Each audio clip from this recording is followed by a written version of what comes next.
Álvaro, dos cosas importantes se definen. La primera es que el presidente por la mañana le plantea una alternativa para los fideicomisos a la ministra Piña, y la ministra Piña decide aceptar el destino de los fideicomisos, que no si los fideicomisos son de ella o no, porque formalmente ya está publicado en el Diario Oficial de la Federación, ya no le pertenecen al Poder Judicial. Tal cual, tal cual. Exactamente el día de hoy, hace una semana, estaba por arribar a Acapulco el destructivo huracán Otis.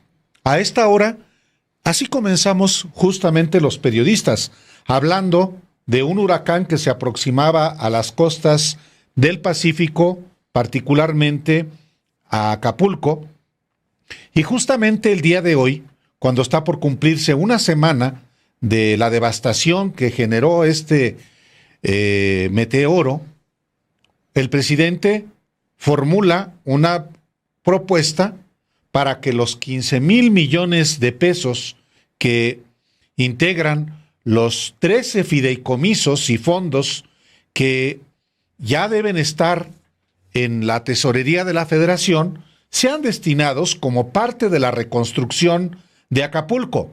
No es cierto que el presidente dijo que con esos 15,000 millones de pesos se va a reconstruir Acapulco en esta Navidad. No, sigue habiendo una enorme trampa en el fraseo de muchos medios, un fraseo tramposo, una descontextualización de lo que está en curso.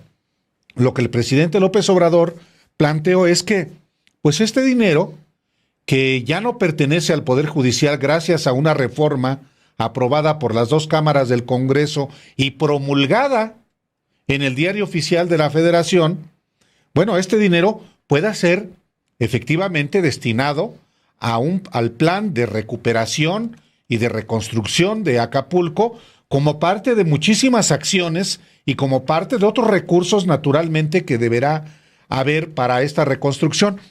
Pero en efecto, ya esos fideicomisos ya no están en el Poder Judicial.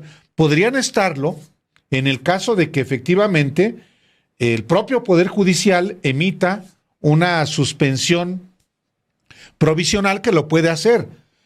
Por eso, el presidente López Obrador dice, a ver, que ese dinero vaya para Acapulco y que, por ejemplo, el Poder Judicial plantee una comisión que vigile la adecuada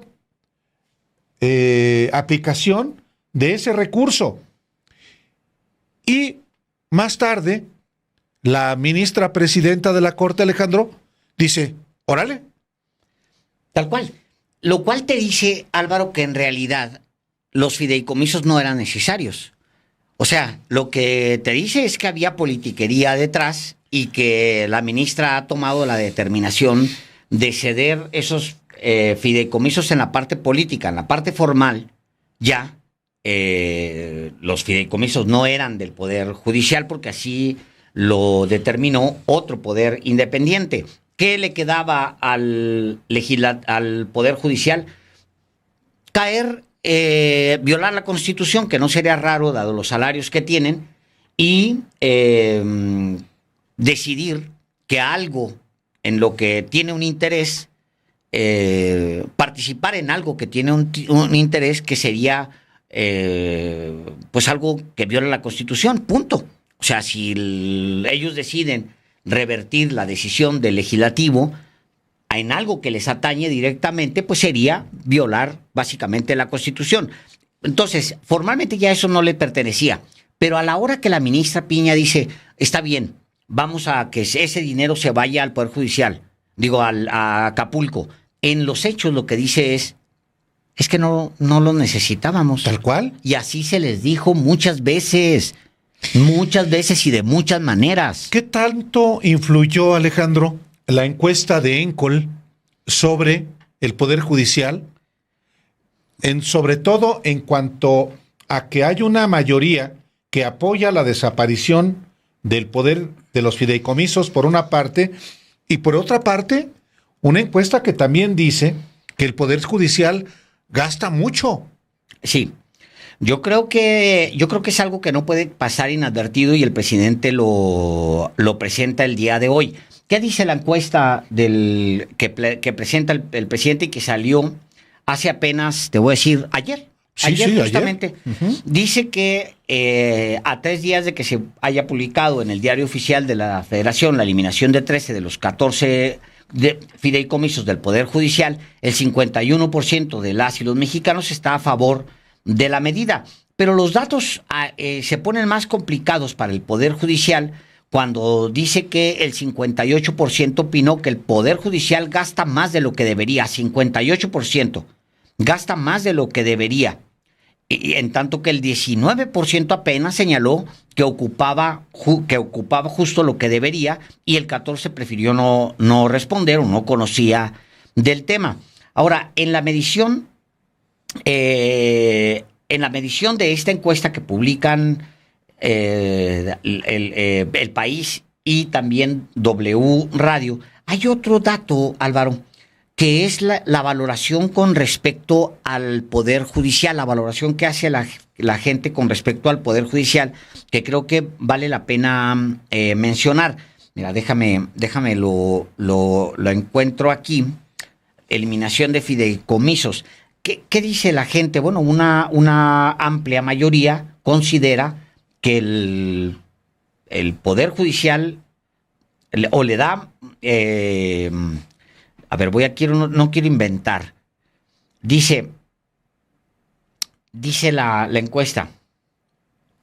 ¿Cuál cree usted que sea la razón principal de la propuesta de los diputados de Morena para reducir el presupuesto? 56% dijo una medida de austeridad para desaparecer los fideicomisos. Y 30% consideró que era un castigo por las decisiones que han tomado los ministros de la Suprema Corte. Es abrumador. O sea, es abrumador el castigo para... Y luego, esta es la que me refería, que es la siguiente lámina. Dice, ¿qué tanta confianza tiene usted en la Suprema Corte de Justicia de la Nación? Esto ya no es el Poder Judicial, esto es la Suprema Corte de Justicia de la Nación.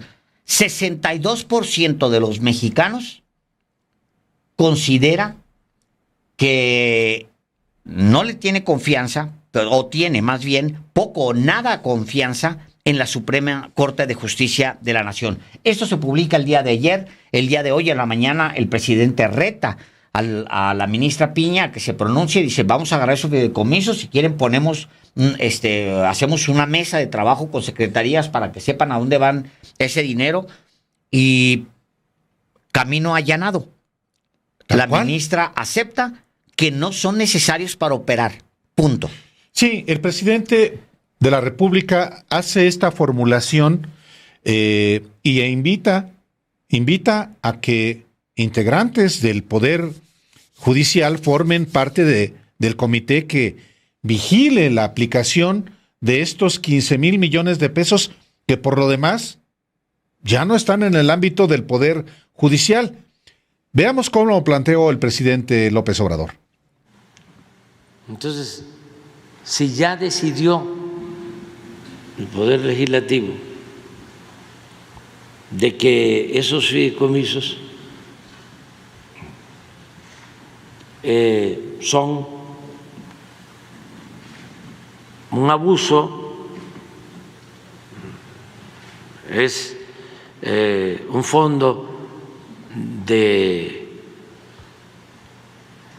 privilegiados, y que ese dinero puede utilizarse en beneficio del pueblo, de la gente, ¿cómo es que van ahora a alegar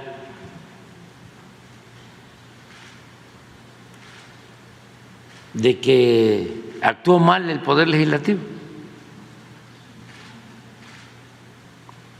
Yo pienso, una opinión es que ese dinero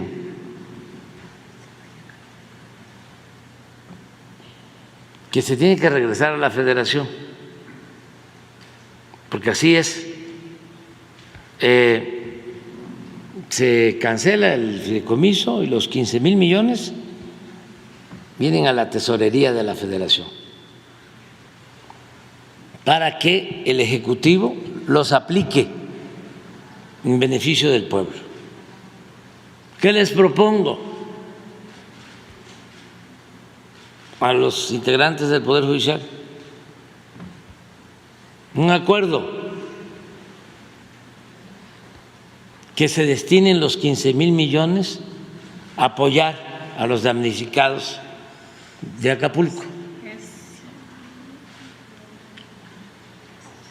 y que ellos formen parte del comité que va a vigilar la aplicación de los fondos para que le llegue a la gente de Acapulco. Lo estoy ya dando a conocer. O sea, es que tendríamos que esperar a que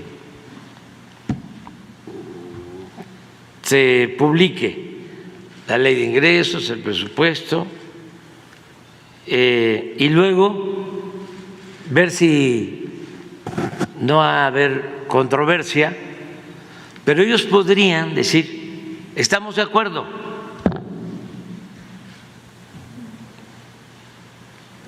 porque no les afecta en su presupuesto, no les afecta a los trabajadores, porque ellos están solicitando 84,000 millones de pesos de presupuesto para el año próximo. Así es, ¿no? Sí. 84,000. Entonces, que se le autorice su presupuesto. Es una propuesta, yo no decido, lo van a resolver en el Congreso, que los 15,000 del fideicomiso se regresen a la Federación y que se haga un acuerdo conjunto para que ese dinero vaya a los damnificados. Poder Judicial, Ejecutivo y Legislativo. O sea, por ejemplo, estoy pensando en voz alta, ¿sí? La Auditoría Superior de la Federación, que pertenece al Legislativo. La Auditoría, el Ejecutivo, el Judicial, y es un fondo para apoyar a la gente de Acapulco. Bueno, esa es una. Otra, tienen 84,000 millones de presupuesto, que de esos 84,000, a los de arriba, los que ganan más que el presidente, se les reduzca su sueldo y que sus compensaciones, porque se está violando el artículo 127 de la Constitución. A ver, ¿por qué no pones el artículo 127? Si se ajusta al artículo 127, nada más eso, los de arriba, y de esos 84,000, ¿cuánto puede implicar una disminución? Como 2 o 3 mil millones. Nada. Y esos 2 o 3 mil millones también con el compromiso de que sea,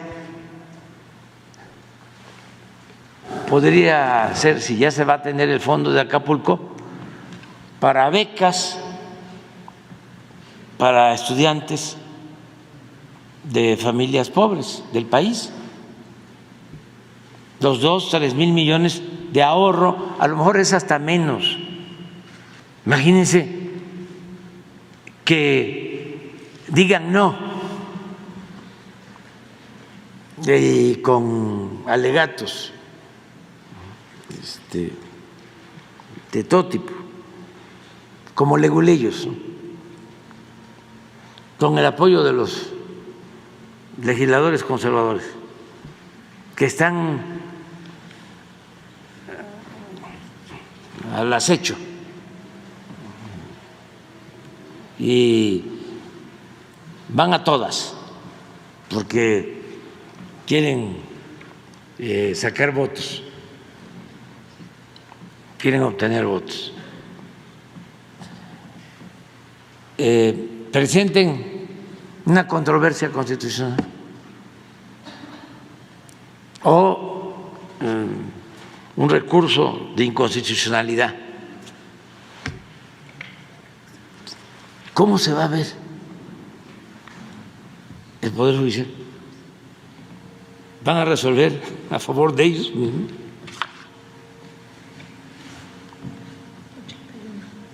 $81,000,000,000, ese es el presupuesto. Es lo que pidieron. Sí, pero eso puede ser que la reducción sean los 1,000,000,000. Nada. Y lo otro para Acapulco. Inicia una etapa nueva.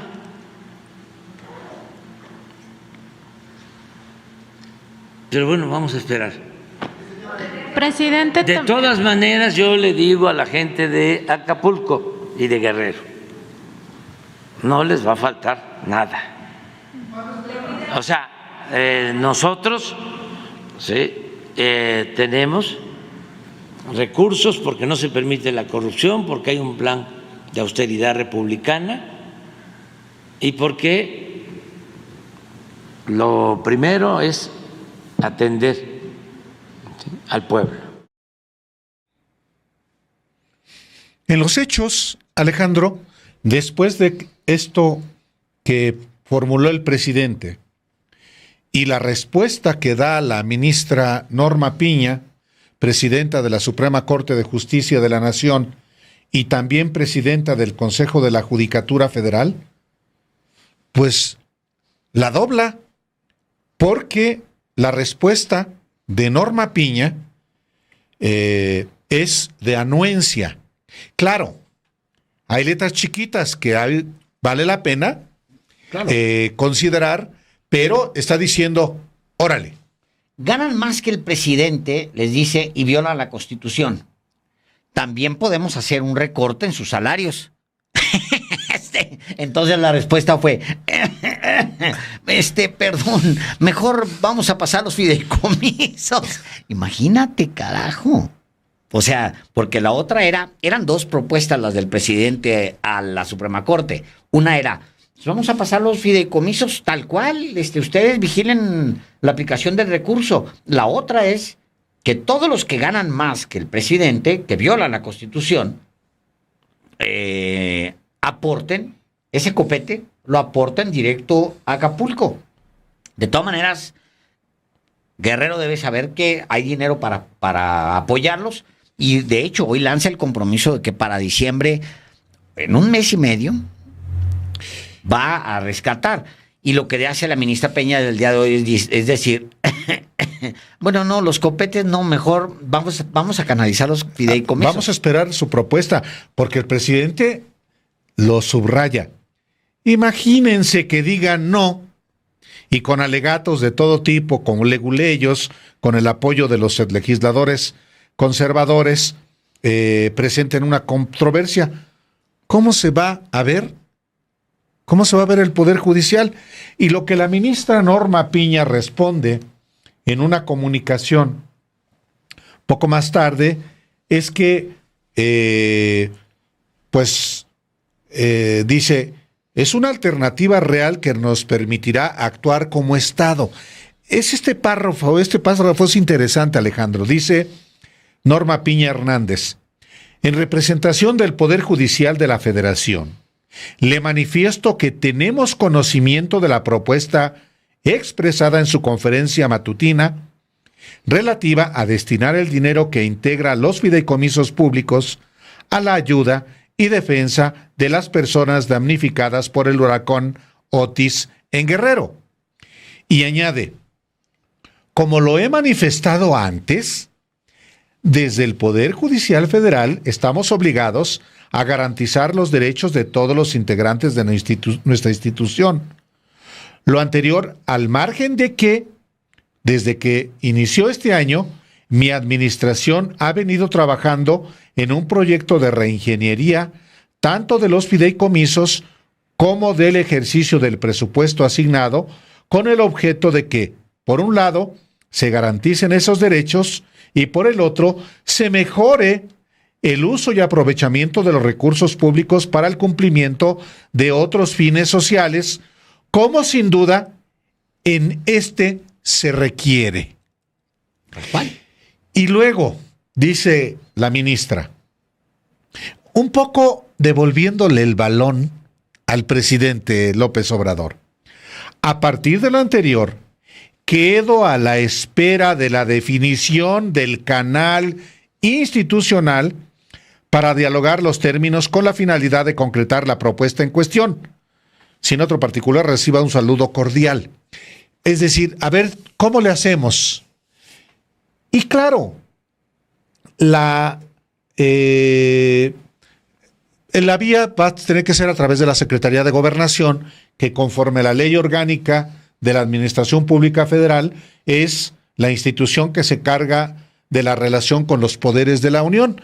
Tiene que ser a través de la secretaria Luisa María Alcalde que la ministra Norma Piña dialogue con el Ejecutivo.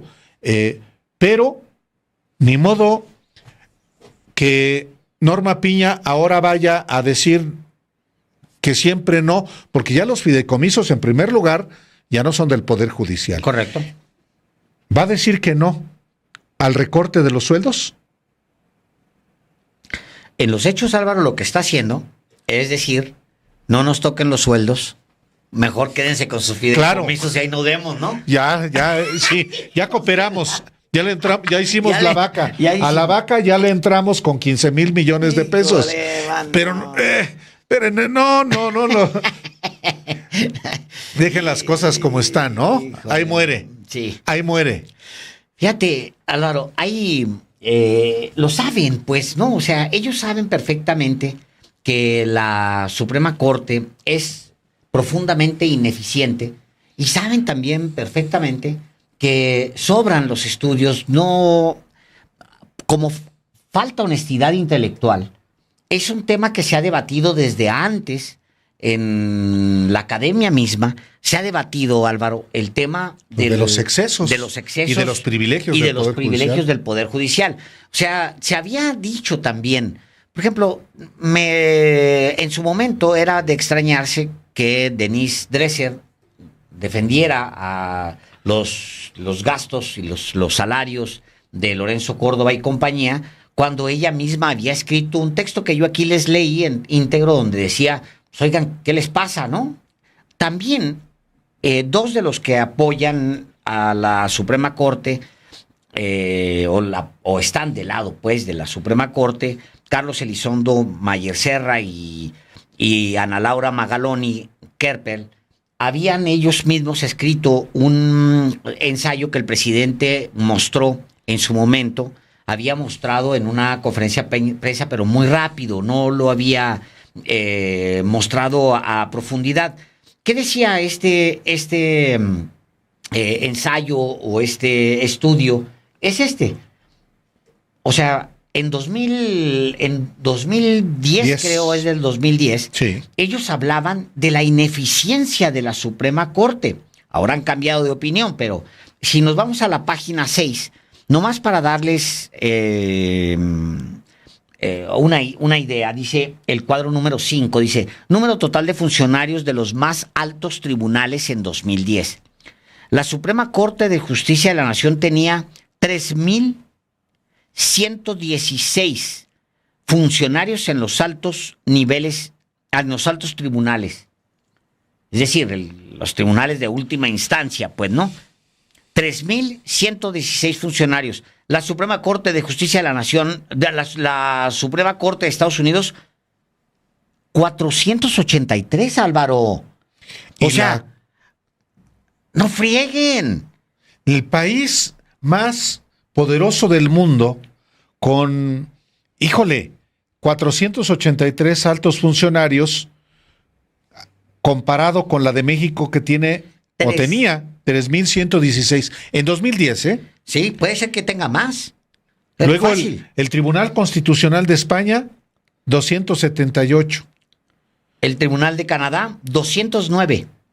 El Tribunal Constitucional del Perú, 175. Igual el Tribunal Alemán, 167. Y la Corte Constitucional de Colombia, 146. Y el Tribunal Constitucional de Chile, 75. 75 funcionarios en altos tribunales. O sea, de 75, que es Chile, que es una economía no tan grande como la nuestra, pero parecida y poderosa, a 3,116, hay un abismo. Y inclusive en este estudio dice Ana Laura Magaloni y Elizondo Mayer Serra, habla de los excesos. Dice, de acuerdo con el reporte de sueldos y funciones de la Suprema Corte de Justicia de la Nación para 2010, de las 3,140 plazas, 75% son para funciones de carácter administrativo y solo 25% son para funciones sustantivas o jurisdiccionales. Es decir, excesos de este privilegio que, por supuesto, también decía otra cosa, este estudio, Alejandro, en la página 2 dice que la independencia judicial, que tanto defiende Norma Piña y Correcto. tantos opinadores, Claro. ¡ay, es que López está atentando contra la independencia judicial! Y ella lo dice. Y dice este estudio, insisto, de Magaloni y Mayer Serra, la independencia judicial no es sinónimo de buen desempeño. Y añade, tampoco la autonomía presupuestaria asegura un uso eficiente, racional y eficaz de los recursos públicos. Como se enfatizará en este documento, la forma en que el máximo tribunal ha ejercido sus recursos públicos no ha marcado una diferencia contundente entre las prácticas del régimen anterior y las prácticas que exige una democracia. Todo lo contrario, los datos indican que la asignación y administración de los elevados presupuestos de la Corte han servido para engrosar la nómina a través de una burocracia cada vez más amplia que en muchos casos tiene asignadas tareas que poco o nada tienen que ver con la función sustantiva de un tribunal constitucional. Ello, como se verá en este trabajo, hace que México tenga una corte mucho más cara que las que existen en otras partes del mundo, sin que ello lleve aparejado una mayor productividad o una mayor confianza ciudadana en el máximo tribunal. Vámonos a la página número 8, al cuadro número 6 y 3 párrafos que son importantes. Hay un comparativo de sueldos. Insisto, estos son, es un estudio de hace 13 años, casi 14 años. Así es. Es decir, además, los beneficios de la Corte han venido acrecentando junto con los fideicomisos. Los fideicomisos se hicieron más gordos desde entonces hasta el día de hoy, casi se duplicaron, y los mismos beneficios no hay quien los regule. Es decir, pudieron haber perfectamente crecido o haberse duplicado.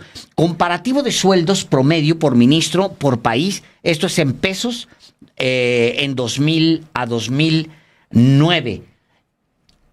Les recuerdo que ahí en el camino hay al menos 2 devaluaciones poderosas, una con Peña y la otra, no, bueno, le pasa la de Peña y con el mismo Calderón hubo un desplazamiento del peso. Pero en los salarios promedio, México en pesos, el salario anual en ese momento eran 4,169,000 en México.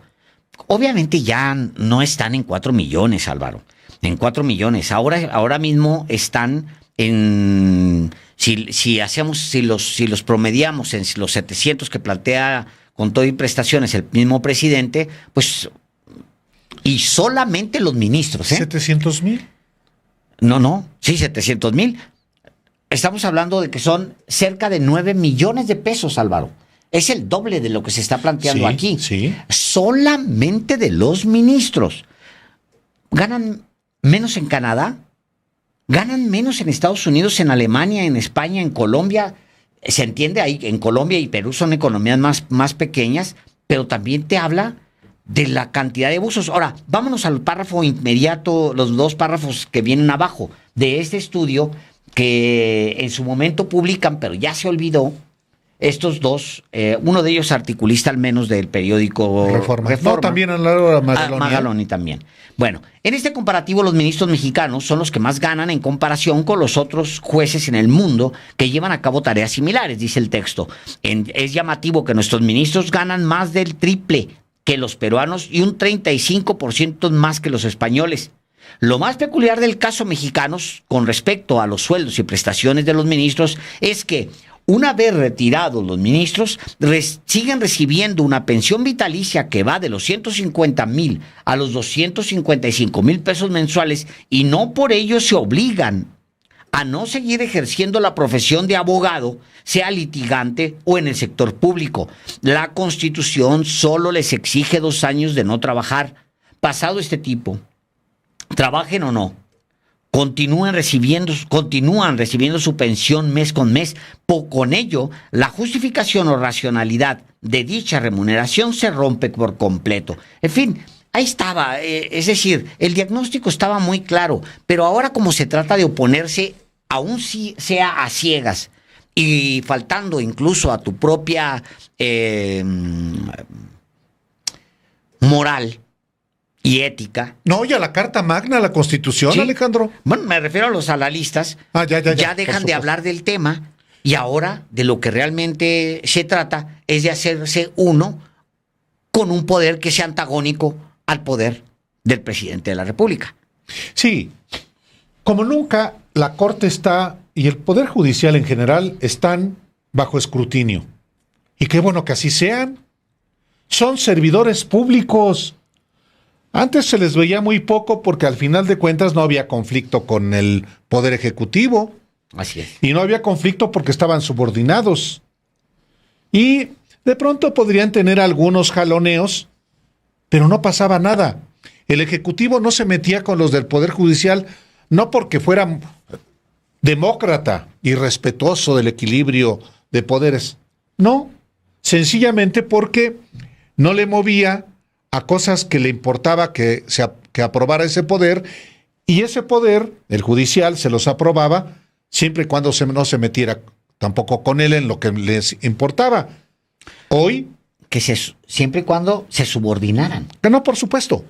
¿Vivieran? Había una subordinación. Hasta ahora que se tocan ciertos intereses de la Corte y del Poder Judicial, le brincan. Pero son servidores públicos. No dicen los opinadores y todos esos salameros del poder político, del poder económico, del poder judicial, que al poder se le critica. Y no solamente no dice nada del poder económico, del poder mediático, del poder criminal inclusive. No dice nada del poder judicial y es uno de los poderes del Estado. No dice nada, por ejemplo, de comportamientos también, de muchos privilegios que tienen en el INAI. ¿Cómo? Pues si son funcionarios públicos, son servidores públicos. Y es que nos critica el presidente. Son servidores públicos. Y qué bueno que esté a la vista todos los servidores públicos, absolutamente todos. Ahora lo que viene es obviamente que la ministra Piña le explique al resto del Poder Judicial que los fideicomisos van a pasar sin tocar baranda, es decir, sin que exista ni amparos, o sea, va a tener que decirles hasta aquí y basta de movilizaciones. ¿Les afecta a los trabajadores que la ministra Piña haya decidido entablar una conversación con el Poder Ejecutivo para darle un destino propio a los fideicomisos? No. Porque si no, entonces los trabajadores del Poder Judicial se verían obligados a iniciar movilizaciones, pero ahora contra la ministra Piña. Dicho de otras palabras, ahora es la ministra Piña quien está entregando los recursos de los fideicomisos para un destino. ¿Por qué no se movilizan los trabajadores para protestar en contra de la ministra Piña? Porque simplemente no les afectaban. Punto. Y se dijo una y otra vez. Ahora, ya viéndolo así, ¿entiendes también la posición de la ministra Olga Sánchez Cordero, senadora de la República, la ministra en retiro, Olga Sánchez Cordero, que votó en contra y ella hablaba de una afectación de los trabajadores? Híjole, pues faltó honestidad también ahí. Faltó honestidad.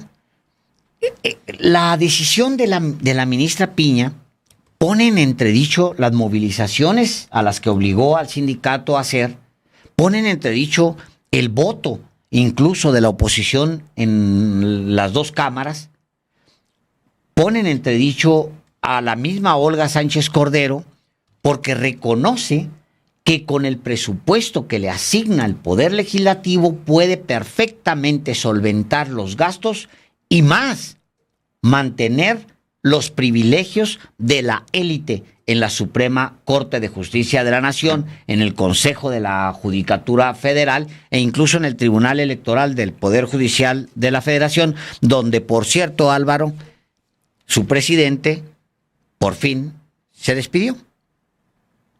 Acuérdate que deja el cargo Rodríguez Mondragón. Mondragón. A ver, espérame.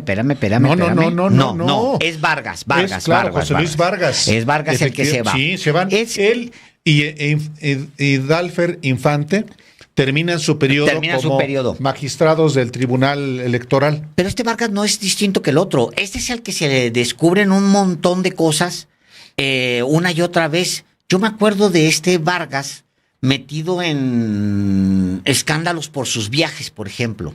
Claro. Era un personaje que andaba por el mundo y con un montón de dinero como magistrado. Sí, magistrado, un personaje, fíjate, muy curioso fue muy allegado a Santiago Krill, lo impulsó, luego se acercó a Calderón, luego rompió con Calderón, un personaje muy peculiar que presidió el Tribunal Electoral del Poder Judicial de la Federación y ya terminó su encargo.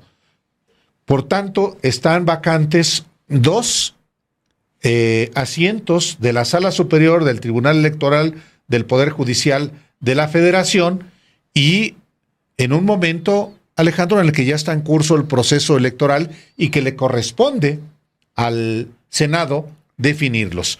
Pero en efecto, por cierto, hablando de los fideicomisos, ya se frenó la extinción de los fideicomisos del Poder Judicial. Un juez federal suspendió temporalmente la reforma de estos fideicomisos. Es un juez, el juez Juan Fernando Luébano Ovalle, juez 12º de distrito en Chihuahua, prohibió temporalmente al Consejo de la Judicatura Federal transferir los recursos a la Secretaría de Hacienda y a la Tesorería de la Federación. A estas últimas entidades de la Administración Pública Federal también les prohibió disponer del dinero de dichos instrumentos financieros. El juzgador concedió una suspensión provisional contra el decreto de extinción en un amparo que presentó ayer Fíjate qué rápidos son, ¿eh? No, claro, para eso, mira, pum, hay miles de mexicanos que están esperando presos que no se sabe si son culpables o no. Aquí es pero esos temas, esa es justicia expedita. Vámonos. ¿Quién presentó el amparo, Alejandro? A ver. María del Carmen Cordero Martínez, magistrada del primer tribunal colegiado en materia civil y del trabajo de Chihuahua. Es decir, el juzgador le concedió una medida cautelar a una superior jerárquica. Esta es una nota que estoy leyendo en el diario Reforma, firmada por Abel Barajas, y acaba de subirla Reforma. Y es muy importante esta información porque, como lo decíamos, estos fideicomisos, a pesar de que ya no forman parte del Poder Judicial, precisamente por la reforma aprobada por el Congreso y ya promulgada en el Diario Oficial de la Federación, pues resulta que una magistrada le ordena a su subordinado, un juez, que suspenda la reforma. Entre comillas, resuelva. Pues ¿no? sí. Y en los hechos es que suspenda. Y en los hechos se suspende la transferencia de esos 15,000 millones de pesos de los fideicomisos del Poder Judicial a la Tesorería de la Federación y le prohíbe a la Tesorería de la Federación y a la Secretaría de Hacienda que disponga de ese dinero. Por eso es muy importante esta información que estamos dando, como el juez 12º de distrito en Chihuahua, Juan Fernando Luébano Ovalle, prohibió al Consejo de la Judicatura Federal transferir los recursos a la Tesorería de la Federación. Ahí está el poder, son las resistencias. Pero además de este amparo que promovió esta magistrada del Tribunal Colegiado en Materia Civil, María del Carmen Cordero Martínez, hay otros recursos que han sido promovidos, Alejandro, por organizaciones como Uniendo Caminos México, México Haciendo Ciudadanía, Fuerza Ciudadana. esas membretes, pero puro membrete, presentaron amparos. ¿Qué es lo que va a ocurrir? Los jueces les van a conceder la suspensión, pero por eso le estamos informando a usted de manera oportuna en este momento de quién es, por ejemplo, quién es uno de los que promueve, Alejandro, estos amparos de las asociaciones de las que estoy hablando. Un individuo que se hace llamar vocero de la organización Uniendo Caminos México. ¿Quién es? Joan Antonio Ochoa Sada. Mientras estoy informando, es un personaje, es un activista de Irapuato y de Michoacán, y que pues ahora resulta que es un personaje que buscó firmas para obtener la candidatura independiente a diputado federal en el estado de Guanajuato. Esto ocurrió en 2020. O sea, son los mismos. Los mismos. Mira, él mismo es... Y los Claudios, por supuesto que detrás, andan en eso. Sí, es la sociedad civil simulada. Mira, que lo mismo participa en una cosa que en la otra. Es el mismo que promueve, Uniendo Caminos, los amparos contra la ley de ciencia de CONACYT.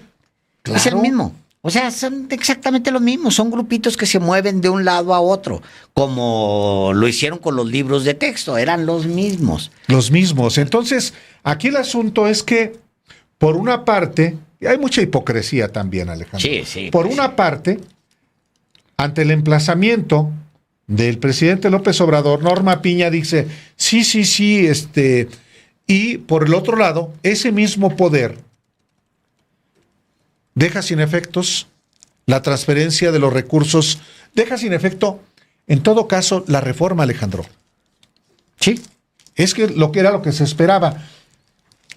Pero lo importante es que también usted sepa cómo se están moviendo las cosas en el Poder Judicial. Sí. Obviamente esto no se acaba hasta que no se acaba, como diría el clásico. ¿Por qué? Pues porque lo que viene va a ser, era tan una impostura la movilización de los trabajadores que obviamente nadie va a reclamar absolutamente nada si es la ministra Piña la que decide que estos fideicomisos se vayan a Acapulco, a otro destino. O sea, porque ni los fideicomisos los necesitaban los trabajadores. Era tan impostura que tendrían que movilizarse los trabajadores para protestar contra la ministra Piña, Álvaro. O sea, si hubiera honestidad en la movilización, tendrían ahora los trabajadores que irse contra la ministra Piña, porque, que yo sepa, la ministra no hizo una consulta entre todos los trabajadores para ver si de una vez mandaban esos fideicomisos. No, tan era una impostura que prefirieron mantener. En los hechos lo que va a pasar es que mantienen los privilegios todos, incluyendo el señor ese del sindicato, mantienen y los trabajadores van a perder. ¿Qué van a perder? La oportunidad de mostrar dignidad frente a las élites. Yo digo, ahora síganse movilizando para que les aumenten el sueldo Pero ahora contra la ministra. Por eso, contra ellos. Ya salieron a la calle. Que salgan a la calle a que les den salarios más adecuados para la función que desempeñan. Salieron a defender los privilegios de los de arriba. Así es. Ahora movilícense por ellos, para que tengan salarios para mejores. Ellos mismos, Álvaro, que se movilicen ahora sí de verdad. Para ellos mismos. Para ellos. No va a pasar nada. ¿Tú crees que el lidercillo del sindicato va a admitir eso? Delgado, pues no. Pues cómo. No, hombre. Y al final, qué bueno que salieron y qué bueno que hicieron algo, o sea, que caminaron. Iban por una causa equivocada. Sí, lástima. Por los trabajadores del Poder Judicial que los manipularon y iban por una causa equivocada.